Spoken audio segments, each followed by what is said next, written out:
So that is the basic escape from the cross choke. In this segment, we're going to cover basic attacks from the mount. We're going to cover the arm bar, and we're going to cover 2 basic arm bar escapes. So we're going to start with the arm bar. I always want to use the same grip when I attack the arm bar. We try to make the grip standard. A lot of schools out there teach this grip here. That's good. That's your basic traditional Brazilian Jiu-Jitsu grip. The problem with this here is once he doesn't have a gi on, things are going to start getting complicated. I don't have anything to grab onto. Some other schools teach this sort of arm bar. That is great if I have some partner here that's cooperating with me and will not react at all. So if somebody that's half dead here, this is awesome. Unfortunately, we're grappling normally with people that actually do react, and I got to make sure that I'm controlling my opponent here. So the grip that I prefer to use is this grip here. I'm using my right hand if I'm attacking his right arm, and I'm going to cup my right hand here. I don't have to use any fingers here, any thumb on the side here. I'm just going to use this hand like this here. So monkey grip slightly above the elbow. Now this is not a strong grip as of now, but once I move into the position, this is going to be a very strong grip. There are basically 2 ways of doing the arm bar. One that I call the fast arm bar, when I manage to isolate my opponent's arm very cleanly here, and another one that's going to be a slower arm bar for when my opponent's trying to tuck that elbow in. So we're going to start with a fast one here. I'm controlling above the elbow. The next step will be to pull in that arm so I move James's shoulder here off the ground, and he's going to be tilted a little. At the same time that I'm doing that, I'm going to step up with my right foot here near his armpit. It's very important that I don't step far away. Keep everything tight. Remember, when you're top, you want to be heavy, you want to be tight. You don't want to give him any room to escape. So I'm going to pull in that arm and step up with my right foot. As I do that, the grip here that was once very loose now becomes extremely solid. What I'm doing there is that I'm bringing my upper body on top of his arm and making a sandwich. My thigh, his arm in the middle, my upper body. And I'm leaning on top of this here. So I don't have to use any power, and still, this grip is very solid. For him to try to yank that arm back here, it's going to be extremely difficult. I will not stay here forever though. Right away, as soon as I get that arm exposed, I'm going to take advantage of that and transition to the next step. I'm going to place my hand on top of his chest, and I got to realize that I will need to bring a lot of weight on top of that hand. Why is that important? Because as I spin my leg around, this is the time of the armbar that I'm most vulnerable to escapes, especially those who are explosive on the bottom. So if I'm fighting somebody that's very strong here, if I attack the armbar and I do not apply any pressure here, he will most likely escape. In order to prevent that, transfer your weight to his chest. It might not prevent him from bridging, but it will definitely slow him down. Now, once I place the hand on the chest, this is the axis around which I'm going to spin, and I will take a long step with my left foot. Once I place this foot right here, you're going to see that I'm a little off balance. That's perfectly normal, and it is to be expected. I'm going to fall back into the armbar. So right here, big step with the left leg, and fall back into the armbar. I would go all the way down to the mat with it, but now I'm going to pause here to make sure that you guys understand a couple of basic ideas about the armbar. The first thing is to understand that I got to have heavy legs. So it's very important here not to try to make things tight by pulling on the legs. Once I start pulling on the legs, I create space here, and he can exploit these gaps here in order to escape. Instead, I'm going to relax my legs and make sure they're heavy on top of my opponent. I personally do not like to cross my ankles. Why? If you notice, when I cross my ankles, my knees point slightly to the side.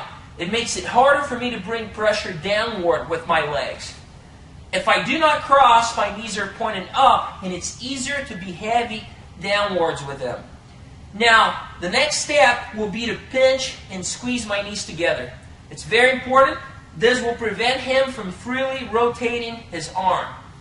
Once I land here, one hand was already there near the elbow, so I'm going to control his elbow with that hand. I do not want to fall back down and then try to pull his arm, because if he starts trying to resist here, I'm going to be using my arm strength against his arm strength. This is not good jiu-jitsu. Instead, as I'm falling down, I want to glue that forearm to my chest, and now I'll use my back muscles and hip muscles to bring that arm down. This way, even against a stronger opponent, I'm going to have an easy time stretching that arm. So right here, bring him down. Once you bring him down, you got to make sure that there's no gap between the wrist and your chest. That's a very common mistake. So bring that wrist down. You can see that as I bring the wrist down, I either get a tap, or if the guy's flexible, he's going to be on the verge of tapping. Now, all I got to do is slowly thrust my hips up, and I get the tap. Make sure you try this very slowly at first.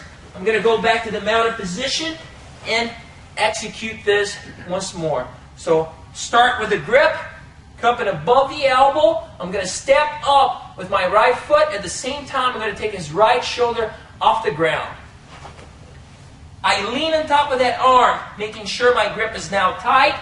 I'm making a sandwich here with my thigh, his arm in the middle, upper body. Left hand will now come into play. I'm going to place that hand on top of his chest, using this to pivot around so that I can take a big step with my left leg and fall back, finishing the armbar. Right here. Once I land, once again, I would land right away into the position.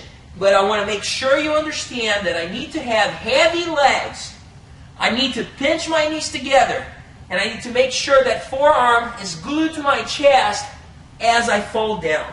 Once I reach this position, then and only then I can think about thrusting my hips in order to get the tap.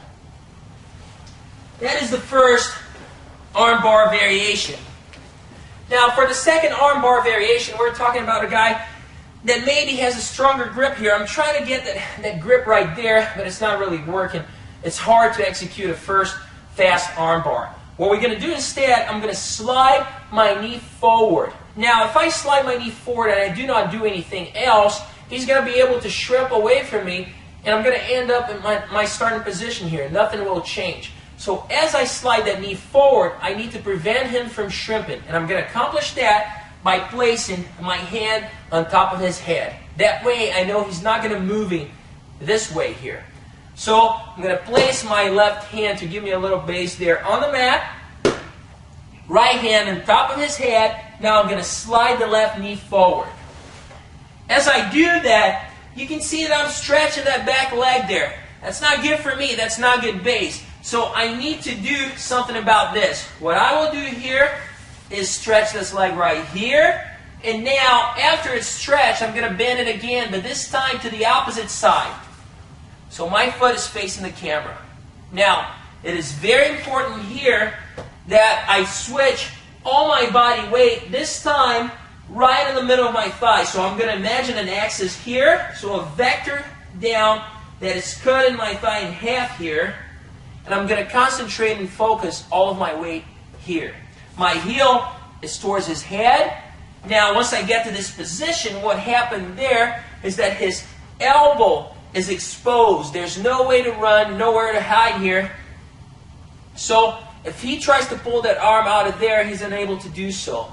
It becomes very easy for me to take control of that arm. Once again, hand on the chest, pivot around, and fall into my arm bar. So let's take a look at that again. I'm going to attack right here. I'm going to start right hand on top of the head, left knee forward.